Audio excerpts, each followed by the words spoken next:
Hello students, I am Anil Kishore Tiwari from MKD and now I will start the final stage, a final passage about the contemporary world.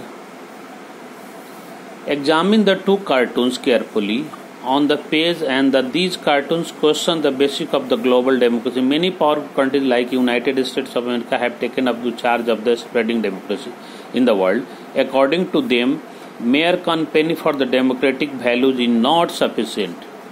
These countries believe in the introducing into the non-democratic countries and persuading them into adopting democratic values. So Smita was referring to during the discussion. We can now examine the events that took place in Iraq. Iraq is an old rich country located in the Western Asia. It was under British rule and acquired independence in 1932.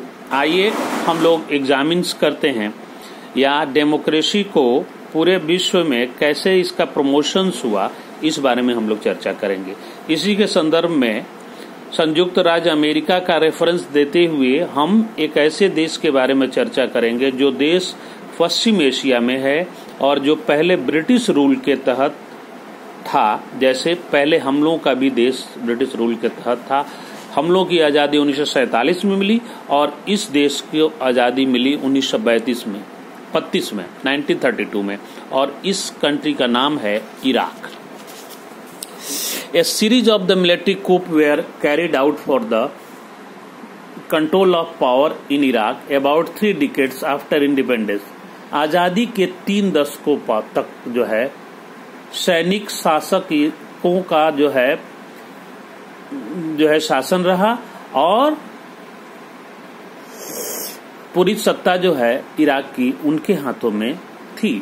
And the Arab socialist bath party took over in 1960 and maintained the control over Iraq under the leadership of Saddam Hussein.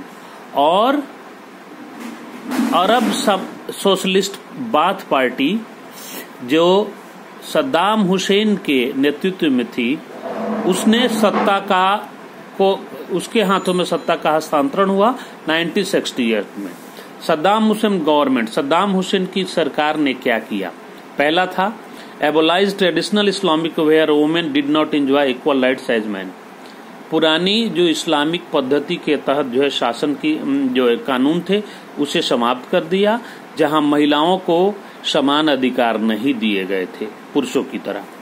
Women were given right to vote and many other freedoms which were not enjoyed by women in other Islamic West Asian countries.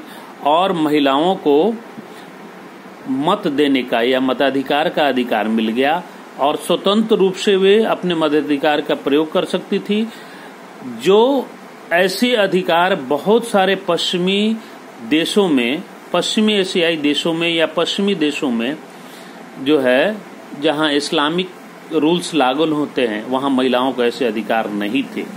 He became the president of Iraq in 1979 and turned to dictatorial form of the government. 1979 में सद्दाम हुसैन ने सत्ता हासिल की और तब से वह अपने गवर्नमेंट को एक डिक्टोरियल रूप में तब्दील कर दिए। सप्रेस्ड एनी कंट्रोवर्सन, कन्फ्रंटेशंस और कंट्राडिक्शंस, बहुत से जो कंट्राडिक्शंस थे उसको समाप्त कर दिया गया, दबा दिया गया। He was known to have got a number of political opponents killed and person of the ethnic minorities massacred।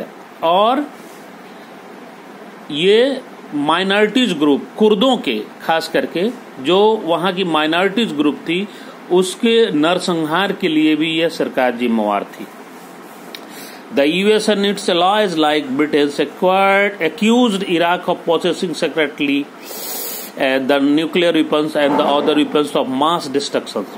संयुक्त राज्य अमेरिका और उसकी एलायंस पार्टी या एलायंस जो थे या मित्र जो संघ थे, देश थे, जिनमें ब्रिटेन भी था, उसने इराक पर न्यूक्लियर वेपन्स बनाने का जो है न्यूक्लियर वेपन्स बनाने के लिए जो है कहा कि जो है आपके यहाँ न्यूक्लियर वेपन्स है जो मानव जाति के लिए या मास डिस्ट्रक्शन के लिए जिम्मेवार है। And they claim that their weapons are not a threat to entire world, hence their weapons should be retired from the Saddam Hussein government. An UN team was assigned to extensively search for these weapons in Iraq, but they failed to find any such weapons. और संयुक्त राज्य UN की team ने निरीक्षण किया, लेकिन finally उसे कोई भी ऐसा रासायनिक या जैविक हथियार नहीं मिले जो पूरे मानव जाति के तहस नहस करने के जिम्मेवार हो सकते थे। In 2018, the US and its allies attacked Iran. 2003 में मित्र राष्ट्रों ने संयुक्त अमेरिका और उसके सहयोगी देशों ने इराक पर आक्रमण कर दिया and causing wide spread destruction in the protest occupied it and the remove Saddam Hussain from power. और बहुत ही नरसंहार हुआ और सत्ता से जो है सद्दाम हुसैन को हटा दी।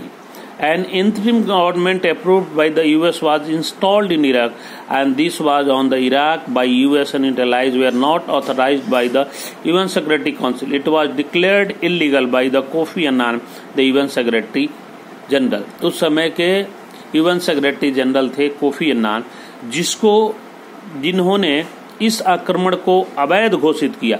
फिर भी अमेरिका के ताकत के सामने अमेरिका ने इसे बलपूर्वक जो है इस इराक पर आक्रमण कर दिया और इसका समर्थन जबकि यूएन सिक्योरिटी काउंसिल ने नहीं किया, फिर भी अमेरिका के द्वारा इस पर हमला किया गया।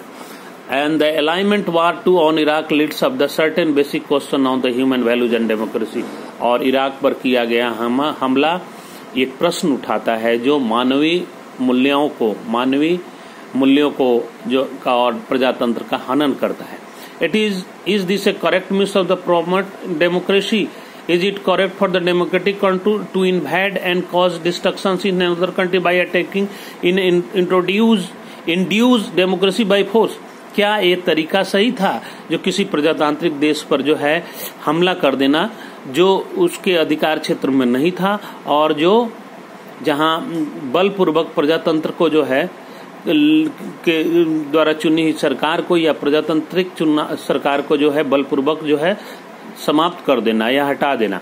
When does external helps prove useful in making a society democratic when the people of the country are actively engaged in their struggle for the democracy, or was the case of Iraq?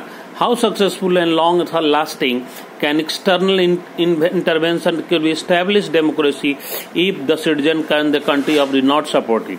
Last but not the least, does forcing democracy on the people of any nation upholds the democratic values that is not injure the basic fundamentation of democratic will? क्या इस तरह से last नहीं है लेकिन और list भी नहीं है, लास्ट बट नॉट लिस्ट, ये एक ऐसा दबाव नहीं था या एक फोर्सिंग डेमोक्रेसी नहीं था जहां लोगों को या किसी राष्ट्र के लोगों को जो है उनके प्रजातांत्रिक वैल्यू को समाप्त कर दिया गया बलपूर्वक और उनके मानवीय मूल्यों का अवमूलन किया गया। One should think about this question in concept of this. इस पाठ के संदर्भ में यह एक प्रश्न सोचनीय है जो सोचा जा सकता है कि कैसे प्रजातंत्र को बलपूर्वक दबा करके आज भी शक्तिशाली संस्थाएं जो है या आज भी शक्तिशाली देश हैं जो अपने को शक्तिशाली कहते हैं और कहते हैं कि मानव मूल्यों का हम दुनिया में रक्षा कर रहे हैं, लेकिन मानव मूल्यों के रक्षा के नाम पर वह ऐसे प्रजातांत्रिक देशों में दखलंदाजी करके और यूएन सेक्रेटरी जनरल या यूएन के मूल्यों को अवहेलना करते हुए उसके प्रजातांत्रिक मूल्यों को तहस नहस कर सकते हैं। और इस तरह से देखते हैं कि आज भी प्रजातंत्र के ऊपर जो है ताकत और फोर्स या संपन्न व्यक्तियों के सामने जो है प्रजातांत्रिक मूल्यों का अवमूल्यन होता जा रहा है। और यह स्पष्ट देखने का उदाहरण जो है इराक के पर अमेरिका और उसके मित्र राष्ट्रों द्वारा किया गया आक्रमण दर्शाता है। धन्यवाद बच्चों, पाठ यहीं समाप्त होता है और फिर जो है हम लोग अगले चैप्टर में मिलेंगे। धन्यवाद। इसके लिए हम क्वेश्चन आउट या वर्कआउट आपको देंगे, उसे आप घर पर करें। जो भी कोई प्रॉब्लम्स या समस्या होती है तो उसे मेरे नंबर से संपर्क करके उसे कोशिश करेंगे हम लोग सॉर्ट आउट करेंगे, उसे हटाएंगे या दूर करेंगे। धन्यवाद बच्चों।